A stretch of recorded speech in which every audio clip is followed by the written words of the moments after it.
محمد سے وفا تونے تو ہم تیرے ہیں، یہ جہاں چیز ہے کیا لوح و قلم تیرے ہیں، یہ خاموش مزاجی تمہیں جینے نہ دے گی، یہ خاموش مزاجی تمہیں جینے نہ دے گی، اس دور میں جینا ہے تو کوہرام مچا دو۔ آج پھر سے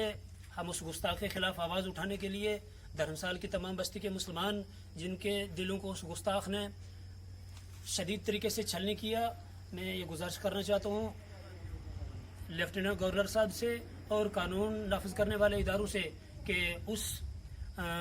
شخص نے کہ جس نے ہمارے آقا علیہ الصلوۃ والسلام کی شان میں شدید الفاظ میں توہین الفاظ میں گستاخی کی ہے جو ناقابل برداشت ہے، ان الفاظ کا ہم پورے طریقے سے یہاں کے سارے مسلمان مذمت کرتے ہیں اور یہ گزارش کرتے ہیں کہ سخت سے سخت کارروائی کی جائے اور کم از کم پی ایس اے لگا کر کے، نہیں تو جموں کشمیر کا سب سے بڑا دہشت گرد قرار دیا جائے۔ میں دلیل یہ دینا چاہتا ہوں کہ اگر کوئی مظلوم ایک آدمی کوئی بندوق اٹھا کر کے گولی اٹھا کر کے کسی مسلمان کو مار دیتا ہے تو اس کو دہشت گرد قرار دیا جاتا ہے، ٹھیک ہے، ہم اس کی بھی جو ہے یہ تائید نہیں کرتے ہیں، مگر جس آدمی نے کروڑوں مسلمانوں کے دلوں کو چھلنی کیا ہے کیا وہ دہشت گرد نہیں ہو سکتا ہے؟ جس کے خلاف آج ہر طرف سے آواز اٹھائی جا رہی ہے۔ ہم اپنے آقا علیہ الصلوۃ والسلام کی شان میں گستاخی ہرگز برداشت نہیں کر سکتے ہیں۔ یہ سارے مسلمان آج کھڑے ہیں اور تب تک ہم اس آدمی کے خلاف آواز اٹھانے سے چپ نہیں رہیں گے جب تک کہ گورنر صاحب یا قانون نافذ کرنے والے ادارے اس کے خلاف سخت سے سخت کارروائی نہیں کر لیتے اور اس کے خلاف پی ایس اے لگا کر کے ہمیشہ کے لیے اس کو سلاخوں کے پیچھے نہیں دھکیل دیتے ہیں۔